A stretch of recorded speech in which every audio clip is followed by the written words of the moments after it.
Well, welcome back. Still talking about factoring. Got a new one to look at today though, and that's factoring something in the form ax squared plus bx plus c, where a is not 1.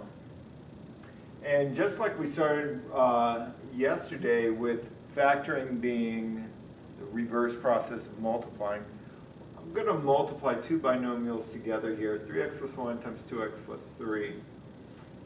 And again, distributing, I get 6x squared plus 9x plus 2x plus 3. And then combining like terms, I get 6x squared plus 11x plus 3. Now, reversing this process, we run into a little bit of a problem that we didn't have when we just had a being 1. Because looking at this, 6x squared, well, yeah, it makes sense that the first terms have to be 3x and 2x to get 6x squared. So if I were starting with this, I could say, well, that could be 3x and 2x. And this number here, factors of that are 3 and 1. So that seems to be holding from our old rules. But do those factors add up to the middle term? No, they don't. And that is the snag, the whatever you want to call it. So it kind of screws with our rule of factors of C, the last term, that add up to B. Now, there are some tricks to factoring these things, but they are kind of mindless tricks. And you are the cream of the crop. You're the brainiacs, accelerated algebra 2s, our future nuclear physicists and anything else. I want you to know the method that makes sense. Okay? I don't want you to do it by tricks. So, when I encounter a problem like this, first thing I look to do, a is not 1, it's 3. If I can factor that 3 out of all three of those terms, I'm going to do it. And then I'm going to be left with the trinomial of x squared plus bx plus c, a normal type. But unfortunately, 14 is not divisible by 3. So I say, oh, well, have to go the long route. Now, this method is basically called trial and error. I look at what terms would have to go here to get 3x squared. Well, they would be 3x and x. Now, for the second terms, I am going to look at factors of the last term. But I can no longer look at, oops, I forgot a pair. 1 and 15, -1 and -15. I can no longer use the rule of the pair that adds to this.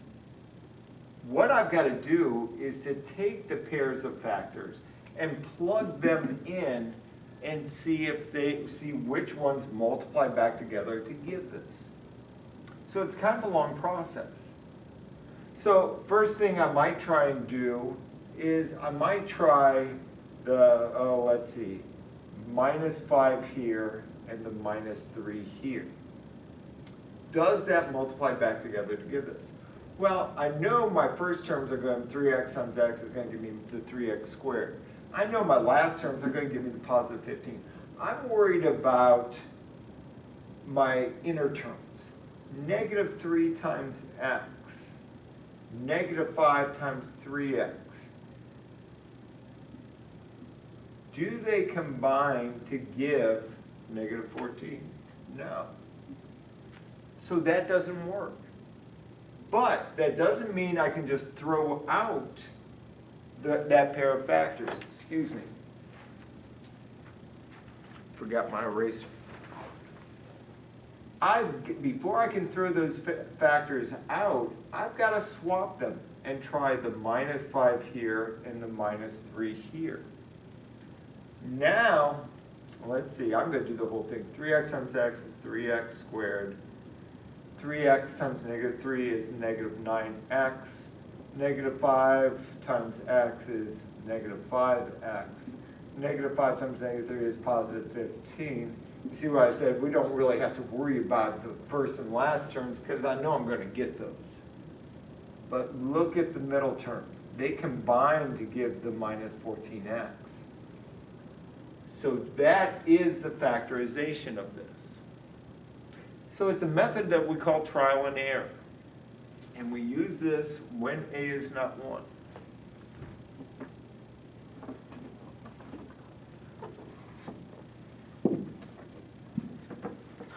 So let's see. Oh, we just did that one. Take a look at this one here. What do you think about that?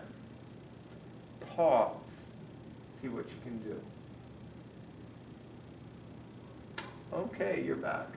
Good to see you again. How many of you broke it up into 2x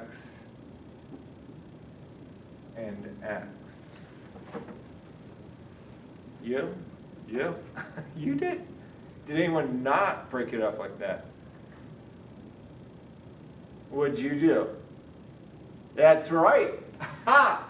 I figured someone would get it. First thing we look to do when factoring, greatest common factor. I can factor a 2 out of each of these.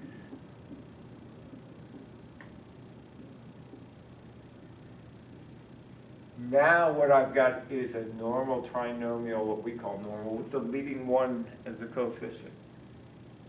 Now I can just go to my normal rules, factors of 30 to add to 6.